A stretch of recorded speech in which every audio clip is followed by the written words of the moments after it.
Adal, Linteg, Simbaan, Katoliko, Canon Law on the Airwaves. Programa asagot kada kayo ti Diocese of Baguio. Ti panakaibingay, kan panakilaulawag, dagiti Linteg, ti Simbaan, Katoliko. Tapno maawatan tayo, dagiti na dumaduma, na alagadan, kan paglintagan, para iti at-adda, apan nakikaykaysa tayo, iti biyag ti Simbaan. Maawis kayo amin na dumngeg, kadagiti canonical, kan ecclesiastical laws, iti Simbaan tayo. Intay nga rod makadwa ni Father Rosito, Pedro Jr., GCL, kan Judicial Vicar, ti Diocese of Baguio. Mangipaay inspirasyon, kan pagpampanunutan, ti tunggal maysa. Ito'y programa tayo, Adal, Linteg, Simbaan, Katoliko, Canon Law on the Airwaves.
Naimbag nga rabi iti amin kakabsat.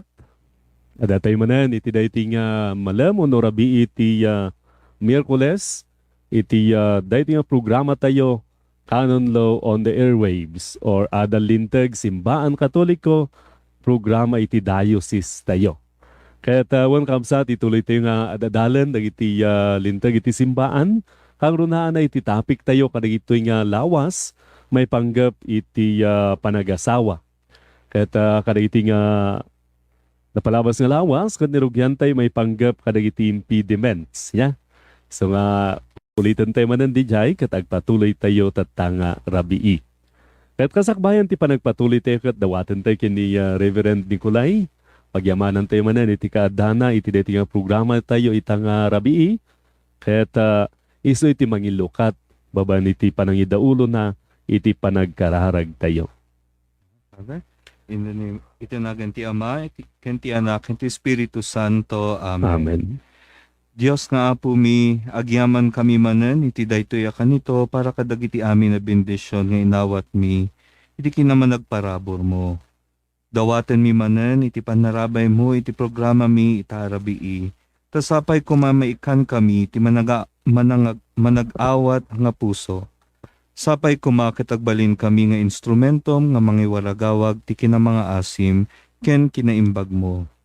Kastamet apo ket dawaten mi ti pamendisyon mo kadagiti amin nga inawagam iti sakramento ti panagkalaysa. Ipaay mo kadakwada iti grasya iti ayat ken panagtinulong ken kapya. Daytoy dawaten mi gapo ken Kristo nga anak mo ken apo mi. Amen. Amen. Itinaganti ang mga kanti anak, kanti Espiritu Santo. Amen. Amen. Thank you, Reverend Nikolai. Kat agpatuloy tayo dito ito programa tayo. Kat kariti idinapalabas nga lawas. Kat intuloy tayo nagtutungtungan may panggap ka nagiti impediments. Kat kuna tayo, nga iti sakramento iti kasar. Kat valid no adda dagiti talong aspeto na. Yeah? The essential requisites of a valid marriage.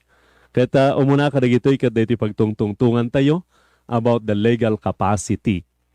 Kaya paset na ito iti kaawan iti lapad o no awan iti impediments. And of course, jay sumarunto nga topic tayo kat may panggap iti integral consent kan kastamat iti canonical form. Kat kasakbayan ti mapantayo iti consent kan canonical form kat ipalpas tayo. Dagiti dadumapay nga impediments nga pagsasaritaan tayo tatang rabii.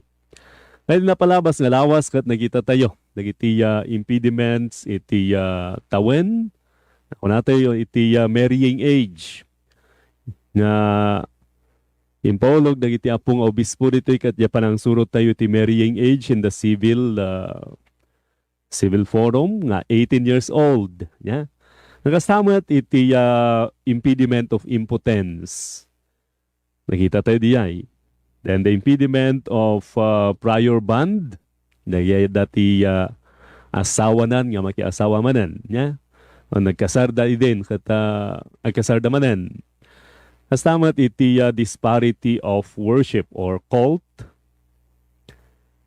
And this sumaruno ijay iti sacred orders iti panaka-ordain. Ken maliputi na kat about the perpetual vow of chastity. Okay? So digjay iti nalpas tayo nagtutungtungan kat mapantay iti sumaruno nga impediment. Tatang rabii kat mapantayo iti Canon 1089. May panggap iti impediment of abduction.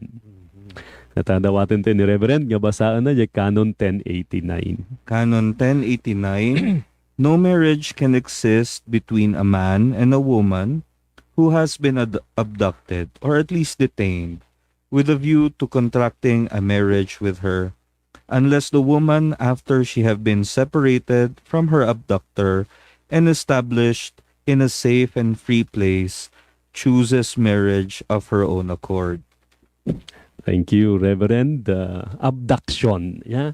So, kasla nga, imagine tayo ti kidnap for marriage. Yeah? Yung natin kat may aplikar laang iti babae. Yeah? So, nga iti mat iti makita tayo iti nga canon. Nga, it is between a man and a woman who has been abducted. Jay woman ati abducted hanga jay man. Yeah? So, di jay iti makita tayo. Or at least detained kuna iti canon. Abducted or detained in view to contracting a marriage. Yeah, is di jay kat abduction or detention for marriage. Iti purpose na iti panaka-abduct kuno panaka-detain na. Gaputa kayat nga asawaan jay lalaki. Yeah? Isa di jay kat impediment mat di jay iti panagasawa. Iso nga iti lalaki saan yung araramidan di ay. Tama invalid iti kasaryo no i-abduct yung jay babae gaputa kayat tila nga asawaan. Yeah? Kidnapon nyo uno ilamang nyo in view of marriage. Diyan, iti nalawag nga makita tayo. Ngam, aday iti kasilpon, aday iti nga canon. Unless, kunana iti sumaruno nga sentence or phrase. Unless the woman, after she had been separated from her abductor and established in a safe and free place, chooses marriage of her own accord. Yeah?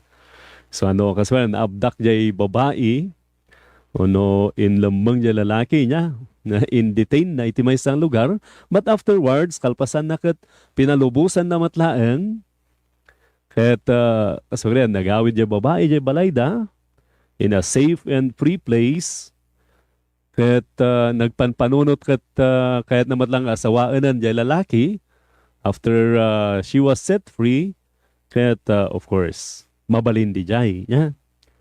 Mabalin di jay, no? Jay babae kat iso iti agdesisyon nga kayat naman nga sawaan jay lalaki. Namti nangro na nga mawatan tayo iti dating impediment kat on the part of the man, yeah? Nga sana mabalin nga kidnapan o no i-detain jay babae just for the purpose of marrying her. Marriage, yeah? So nga di jay kat maisil po matlaang ijay freedom, yeah? Ijay free consent iti on the part of the woman. Kat it is in respect to a woman who is abducted for marriage. Na di jay iti makita tayo. Nga ti panakiasawa kat masapul nga agapo iti siwaya-waya nga nakam. Ya? Saan nga jay makidnap kuno mai-detain o no mai-lemeng o no mai-balod. Gapula ang takayat nga sawaan jay lalaki. Kahit of course nalawag dating canon, it is applied only to the woman. Yeah? Not to the man. Of course, no jay lalaki mata tinakidnap kat there can always be a reason nga he might be forced to marry the woman. Yeah, that is another ground.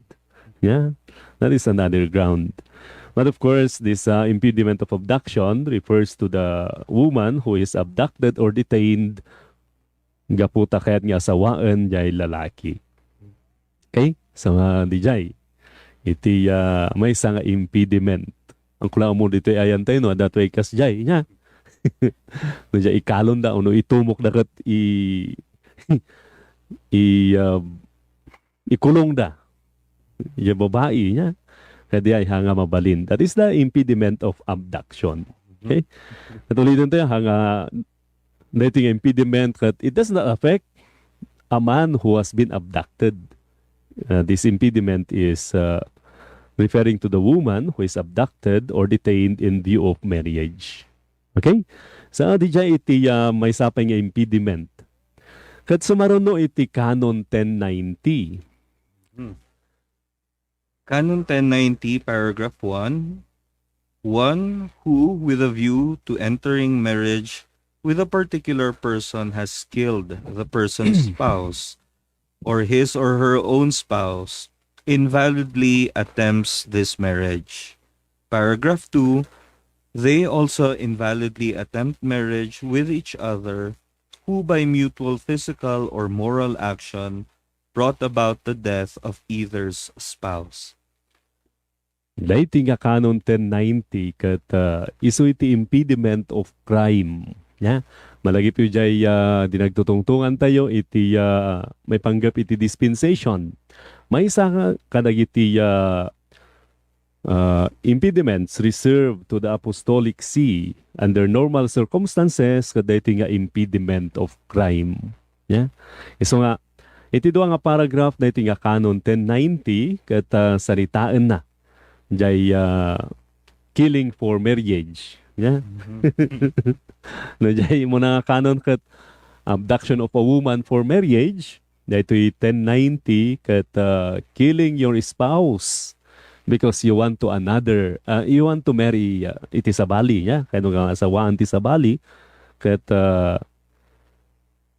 patayom jay asawam wano patayom jay asawa iti kayat mong asawaan or through mutual physical or moral action kada kayo iti gapuanan iti ipapatay iti asawa yo. Yeah. Hindi jay, panasan tayo kita hindi jay. Talo nga sitwasyon iti makita tayo iti dayti nga canon. Umuna, when a person murders his own spouse, yeah, napatayam ti kamukmukudam nga asawa, gaputakan mo nga mga asawa ti sabali. That is conjugicide. Yeah. So, that is a murder. Yeah. The murder that is the cause of the impediment must actually have been carried out. Though it is irrelevant whether it was carried out personally or by the agency of another. So nga, no, jay kas pa riyan, jay lalaki kat kayat na nga mga asawa iti sabali kat patayon na jay asawa na, either personally or mabaan iti hired killer. Kaya di jay, that is one situation of this impediment of crime. Okay? So nga, di jay, gaputa ko na iti ko at until death do you part, at patayom niya asawam, so you can be parted. At hanggang mabalin di ay, that is an impediment. May kadwa nga sitwasyon. When a person murders another person's spouse in order to marry that person. Yeah? No, tarigagay na nga asawaan, jay asawa iti kaaruba na. Kat he killed the spouse of that neighbor, that is also an impediment of crime. Yeah, iso nga uray no tapno agasawa da, that is also a case of an impediment of crime. Yeah, iso nga sa nga balin di jay, tulag da nga bang patay. Iti asawa iti sa bali, tapno agasawa da. Yeah. So that is also an impediment of crime. Well, the impediment never ceases of itself because okay? In normal circumstances, dispensation from this impediment is reserved to the apostolic see. Of course, this is an impediment of ecclesiastical law. Yeah? So it can be dispensed.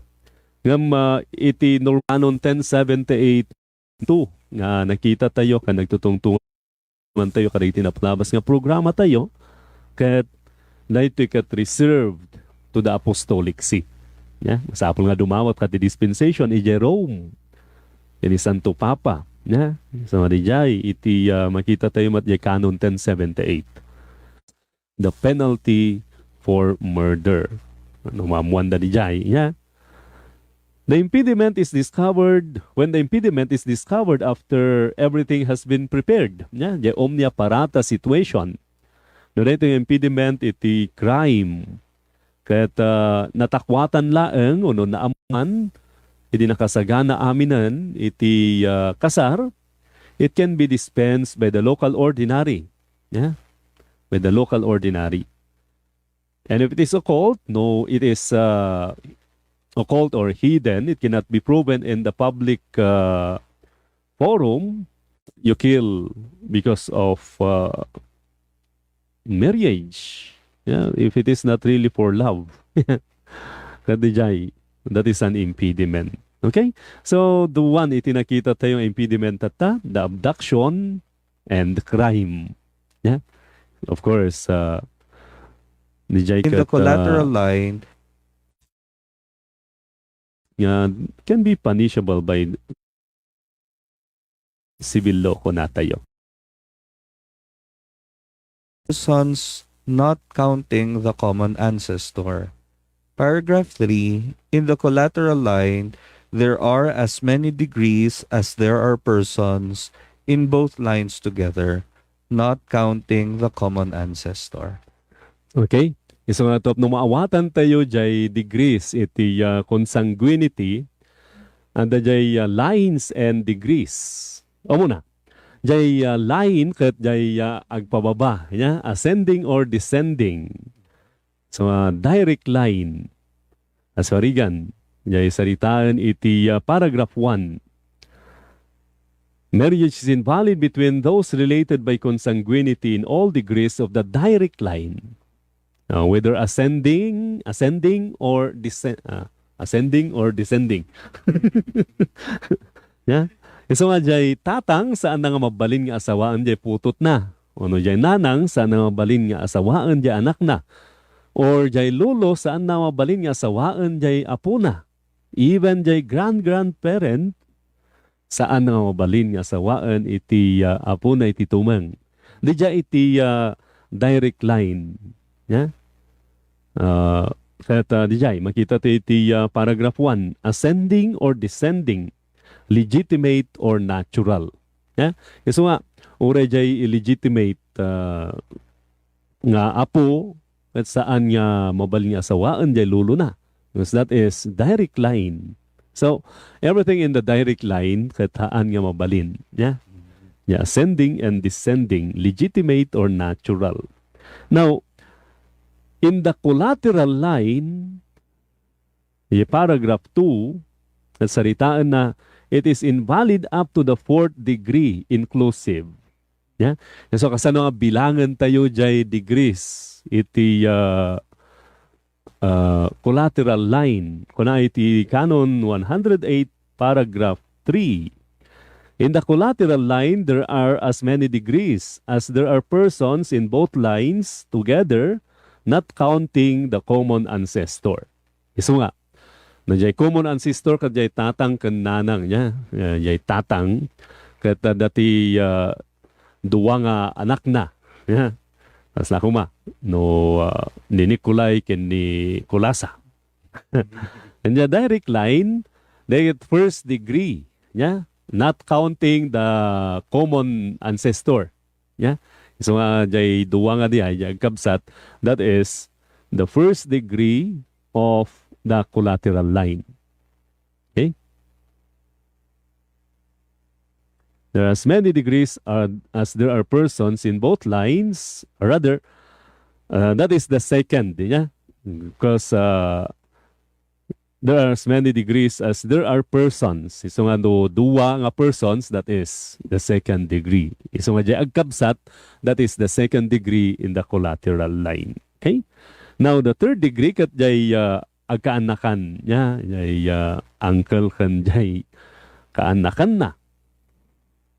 And the fourth degree is the first cousins. So, dijay iti makita tayo, no, kasano iti panagbilang tayo regarding jay degrees in the collateral line.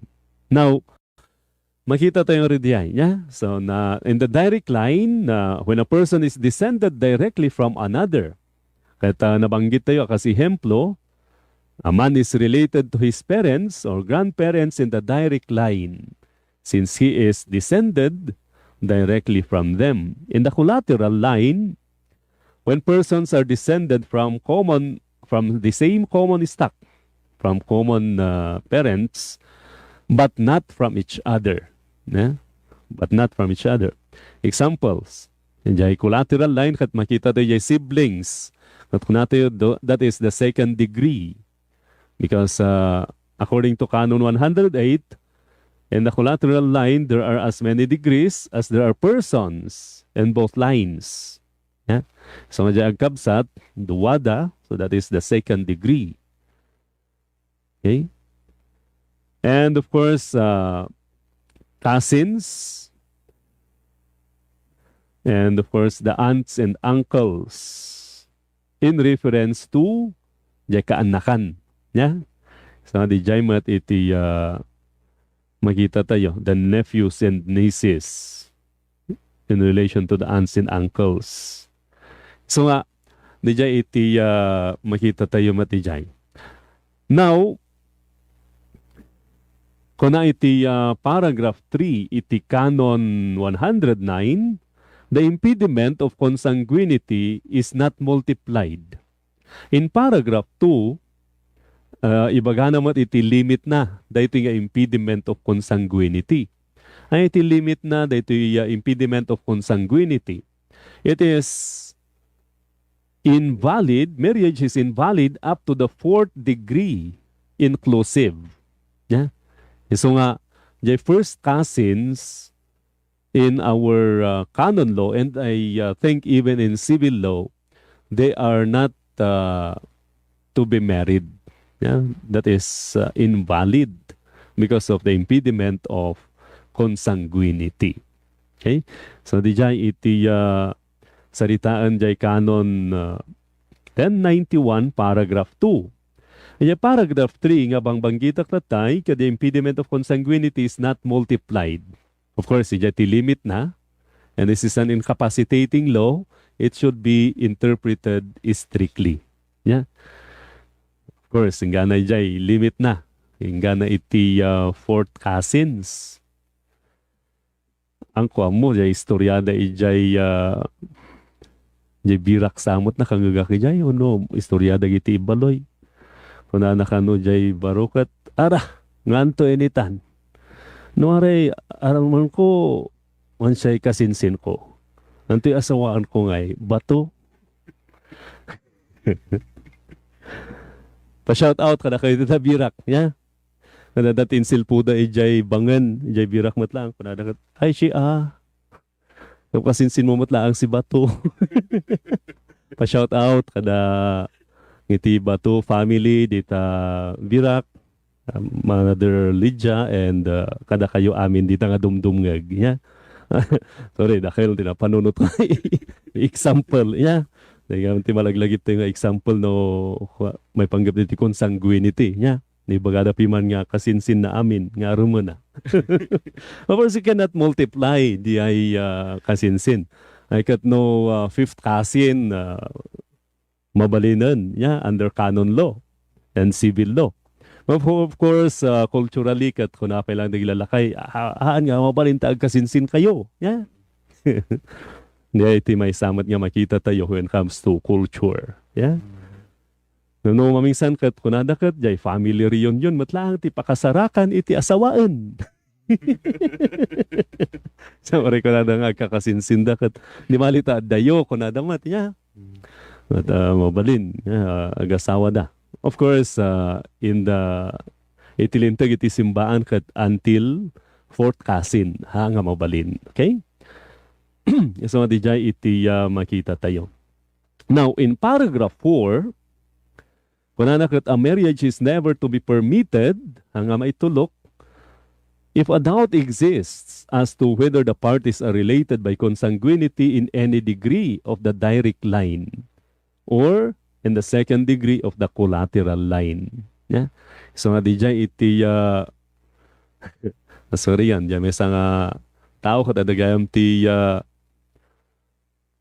napututan na idibaro pa lang isunay niya. Di binmalasang jay putot na kat nakita na. Karuprupak madijay. At tinapanunot na kat baka nabaakan kat kunana nga kunadamot nga ya karupruhom ti asawaam. Anda nga mo nga putot na gayam niya. And if there is doubt as to whether the parties are related by consanguinity in any degree of the direct line, that is not to be permitted.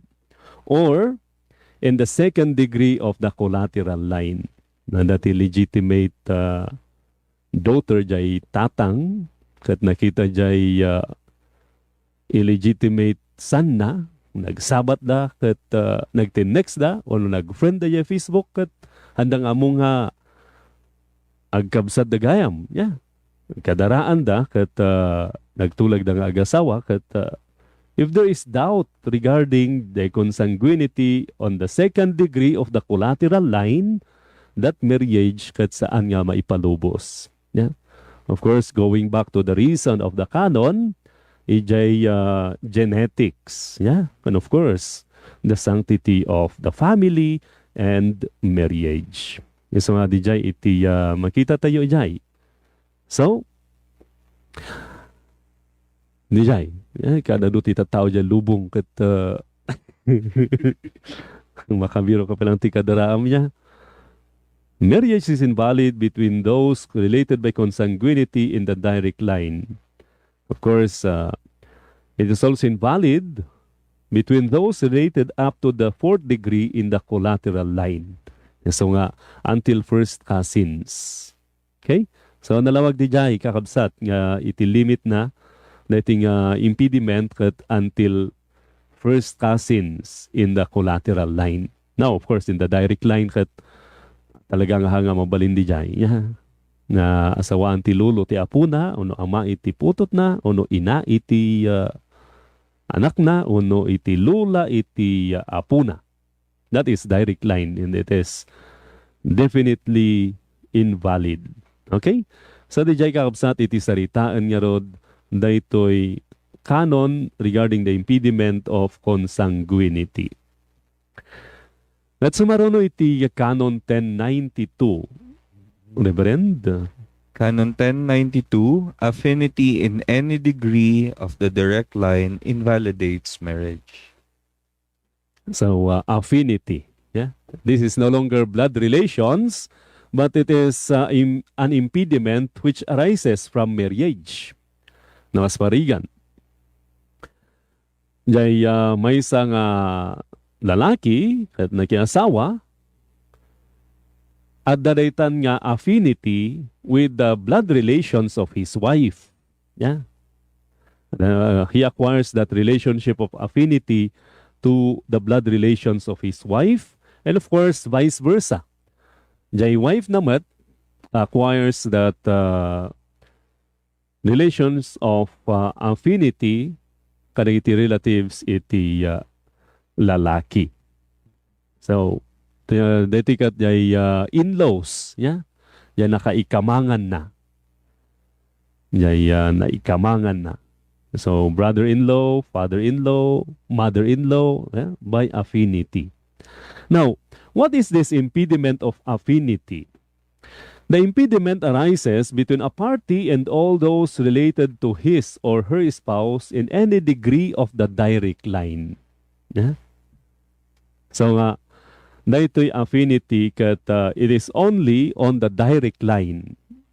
Direct line laang. Yeah? So, it is different from consanguinity because consanguinity refers to collateral lines. But affinity kat ijay direct line laang. So nga, between a man and his wife's mother, handa nga mabalin nga asawaan ti katugangam. Yay, as simple as that. Yeah. In the direct line. Okay? Or ang mga balin nga asawaan jay lolo ni bakit mo. Ay lula ni bakit mo kung ata lalaki mo gayam ni jay. So this is the direct line of affinity between a man and his wife's mother, or man and his mother-in-law, between a woman and her husband's father, or between a woman and her father-in-law. Okay? So, it also arises between a woman and his husband's son by another woman. Yeah? So, dyan stepson mo, han mo nga mabalinmat nga asawaan. Or iti lalaki, han namat nga mabalin nga asawaan, iti stepdaughter na. So, that is the direct line of affinity. Okay? The impediment no longer arises in the collateral line. That is, for example, a woman and her brother-in-law. Hindi kat impediment di ay, but now no more. Ti limit na laeng kat jay direct line. Yeah? The direct line. Ano nga mabalin nga asawaan ti katughangan na. Unahan nga mabalin nga asawaan iti step son, or for the woman or the man, his stepdaughter. Yeah? So, in the collateral line, there is no impediment of affinity. Iso nga, kasparigan, nabalo jay babae, natay jay lakay na, kat adati kabsat jay lakay na nga baak, uno baro, kung natin yung baro. Yeah?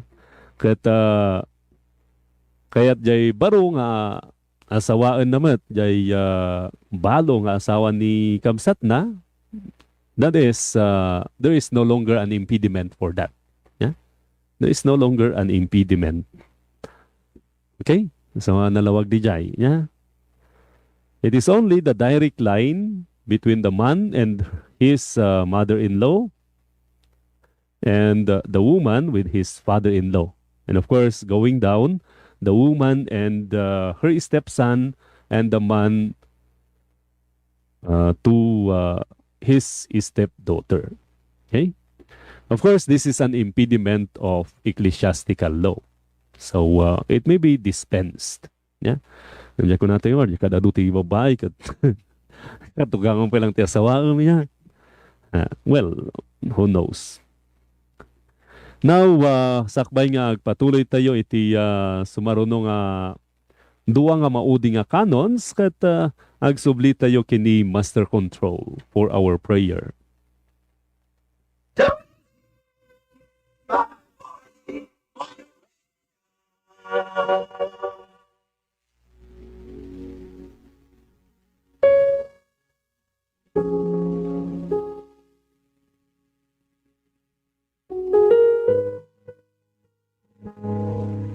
Merciful and compassionate Father, we come to you in our need to seek your protection against the COVID-19 virus that has disturbed and even claimed lives. We ask you now to look upon us with love, and by your healing hand, dispel the fear of sickness and death, restore our hope, and strengthen our faith. We pray that you guide the people tasked to find cures for this disease and to stem its transmission. We thank you for the vaccines developed, made possible by your guiding hands. Bless our efforts to use these vaccines to end the pandemic in our country. We pray for our health workers that they may minister to the sick with competence and compassion. Grant them health in mind and body. Strengthen their commitment, protection from the disease. We pray for those afflicted. May they be restored to health. Protect those who care for them. Grant eternal rest to those who have died. Give us the grace in these trying times to work for the good of all and to help those in need. May our concern and compassion for each other see us through this crisis and lead us to conversion and holiness. Grant all these through our Lord Jesus Christ, your Son, who lives and reigns with you in the unity of the Holy Spirit, God, forever and ever. Amen. We fly to your protection, O Holy Mother of God.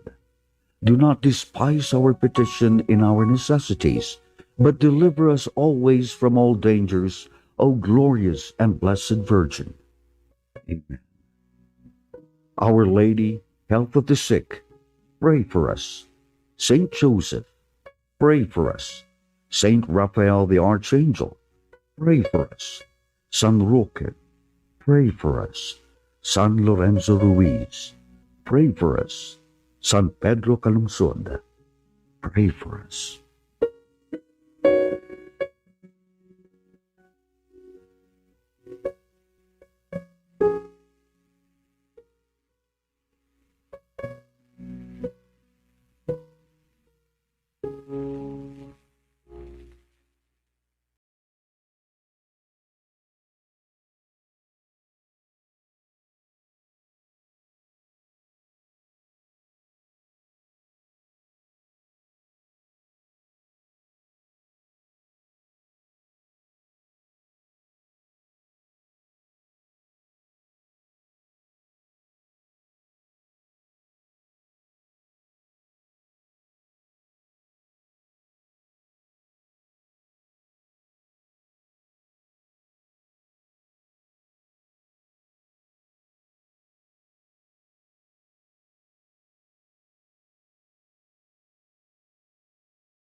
To say hello and say happy birthday, and make the nerve to say hello. Yeah. Or hanganin Reverend Nikolai. Now we proceed to the next impediment, the impediment of public propriety. Canon 1093, Reverend. Canon 1093, the impediment of public propriety arises when a couple live together after an invalid marriage or from a notorious or public concubinage. It invalidates marriage in the first degree of the direct line between the man and those related by consanguinity to the woman and vice versa. Okay, so the impediment of public propriety, I think it has an equivalence in civil law, sa public something, yeah. Daytoy kat nagdumaan na ijay impediment of affinity, jay affinity kat an impediment from a valid marriage. Daytoy impediment of public propriety kat when they live together, a couple lived after an invalid marriage or a notorious or public concubinage. So nga, kasparigan, nagyay nag-asawa da, ngamhaan da nga nagkasar validly, nag-asawa validly, tada impediment da. Kasparigan, nagtipon da, ngamhaan da nga mabalin nga ag-asawa, gaputa, that impediment of prior bond Ya, no si asawa jay maysa or both of them kat nagtipon da, then afterwards nagsina damat laeng, that is where the impediment of public propriety arises. Ya. So nga di jay kat anya iti pakai aplikaran na rito eh. Ya. When a man and a woman live together after an invalid marriage, or from a notorious or public concubinage, no naglive-live in da, yeah, that they were public concubinage, yeah. The epekto na dito nga impediment of public propriety is that no agsina dagitoy nga couple who lived in an invalid marriage or concubinage, the man cannot validly marry his former partner's mother or daughter, and the woman cannot marry her former partner's father or son. So makita tayo kat mas lang similar ija impediment of affinity. The difference is na the impediment of affinity arises from a valid marriage, while the impediment of public propriety arises from an invalid marriage or a public concubinage. So dijay iti pakadistinguisha na dijay. Yeah? So tabaka ko na yung dawaltahan kami mo nga validly married. Kat mabal nga asawa ka jay anak na. Nga mabalin. That is public propriety. Yeah? So nga dijay mat iti makita nga madamag matlang ijay prenuptial interrogation. How do we know this? Through the prenuptial interrogation. And of course, from the testimonies of other people after the announcement of the marriage bans. Yeah? So, dijay iti pakainaigan na, dagijay nga araramidan tayo, the marriage bans and the prenuptial interrogations in the preparation of marriage. So, jay pakamuan kalagitoy. Yeah? Now, we proceed to the last of these impediments. That it is about legal adoption in Canon 1094. Reverend? Canon 1094, those who are legally related by reason of adoption cannot validly marry each other if the relationship is in the direct line or in the second degree of the collateral line. So, they take the impediment of legal adoption. Yeah, legal adoption. So nga, the limit namat da ito kat jay direct line or in the second degree of the collateral line. So nga, in the direct line, the adopted son cannot marry his adoptive mother. Yeah? So nga, dijay. Or the adoptive parent cannot marry the adopted son or daughter. The direct line. And the second degree of the collateral line, the adopted son cannot marry the legitimate daughter of the adoptive parent. Gaputa kaslanga legally, they are siblings. They are brothers and sister. They are brother and sister. Yeah? The second degree of the collateral line. Now, it is also applicable. An adopted daughter cannot marry a boy who is also adopted by the same parents. Yeah? No, kasparian. Yay babae kat adopted. Yay lalaki kat adopted matlaan kat may sa tinag-adapt kadakwada, legally they are considered brothers. Yeah, brother and sister. Iso nga di mat iti makita tayo. So, an adopted daughter cannot marry a boy adopted by the same parents even if he is not her blood brother, or neither can she marry the natural son of her adoptive parents. Yeah, because no inadapt isuda, nasa nga naibilang dan nga anak ja adoptive parents, naibilang dan nga kabsat dagijay legitimate sons and daughters of their adoptive parents. Okay? So, dijay, iti limit namat na ito'y kat dijay.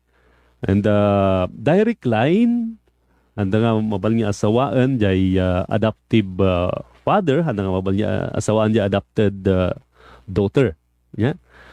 Now, in the collateral line, jay kasla nga kabsat da. Yeah? Legal brother or sister.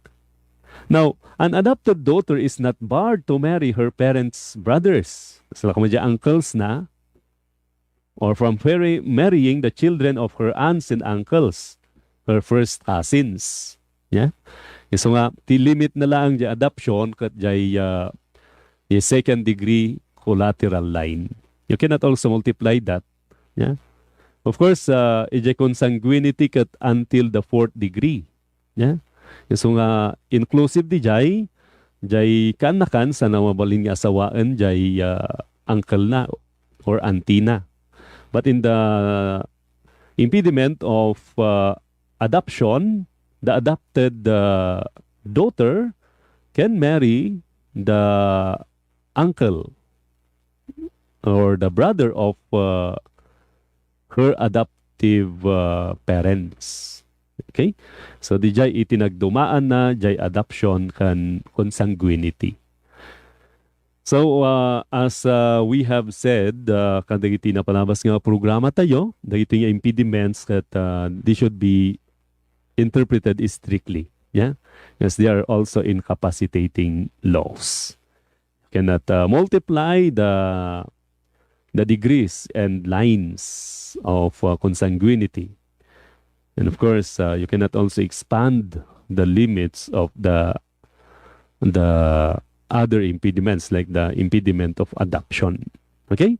So, dagijay kakabsat iti 12 nga impediments. Yeah? So, nga mangrugi iti impediment iti tawan, age, the impediment of impotence. Yaman niya ko namin dyan, Reverend. Hangag kuri Hangag kuri. Then the impediment of prior bond, the impediment of disparity of cult, the impediment of sacred orders, the impediment of public perpetual vow of chastity for the religious, sisters and brothers, and priests, yeah? And of course, the impediment of abduction, the impediment of crime, the impediment of consanguinity, affinity, public propriety, and legal adoption. Dagiti 12 impediments nga adda iti canon law in the 1983 code. So nga, dagiti iti kung kunata yung mabalin nga tubang wano laped iti valid marriage. Okay?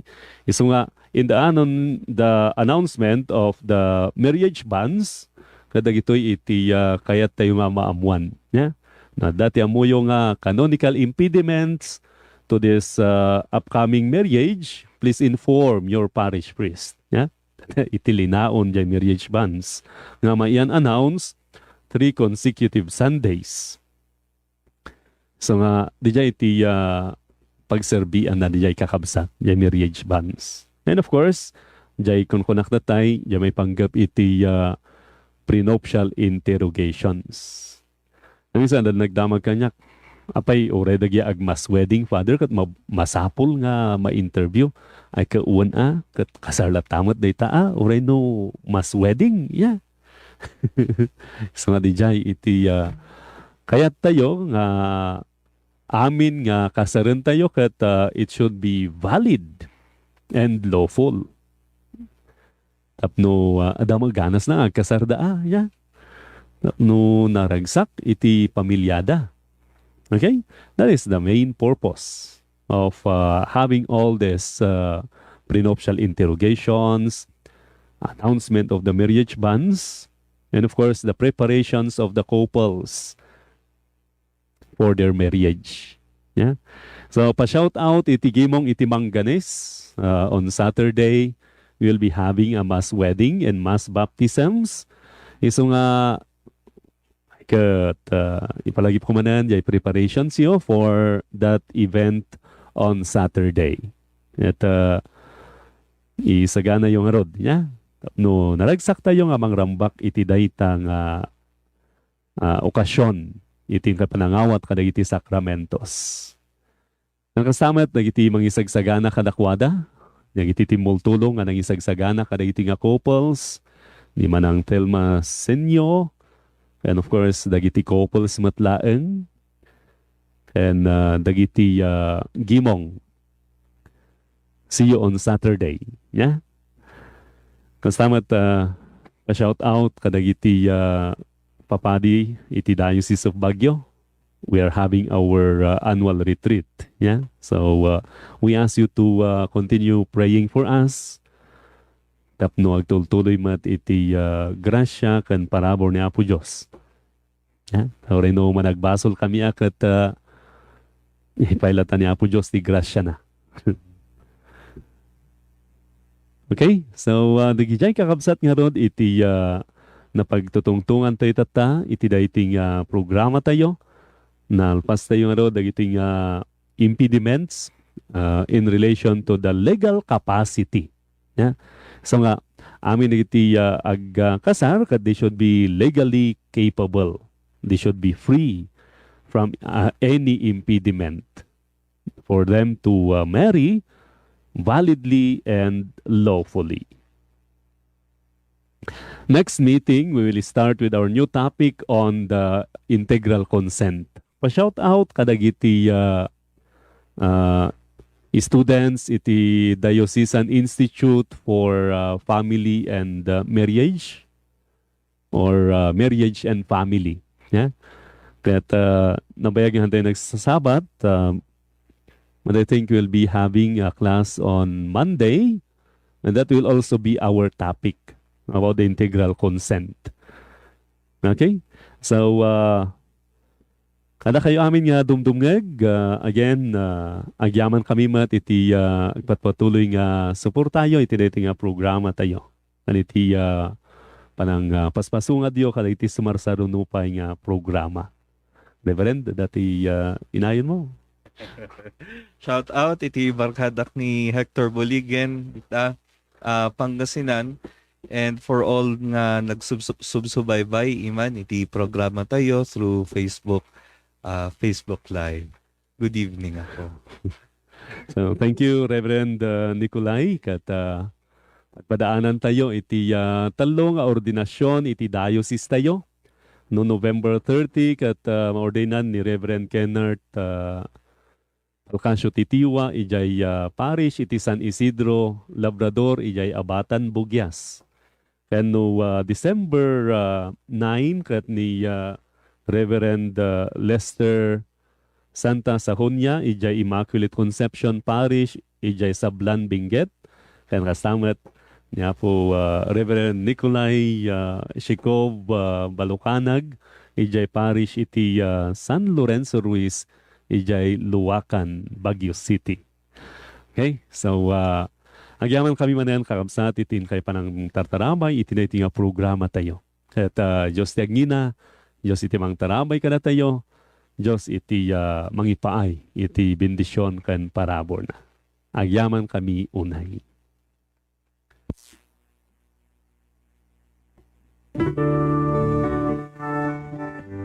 Inkay nangagan, adal, Linteg, Simbaan, Katoliko, Canon Law on the airwaves. Agyaman kami tinkay panakipaset iti daytoy a programa. Kat inton sumarunumanen a Merkules, iti kastoy mutlaang nga oras, iti daytoy nga estasyon tayo, DCWT 540 Radyo Totoo.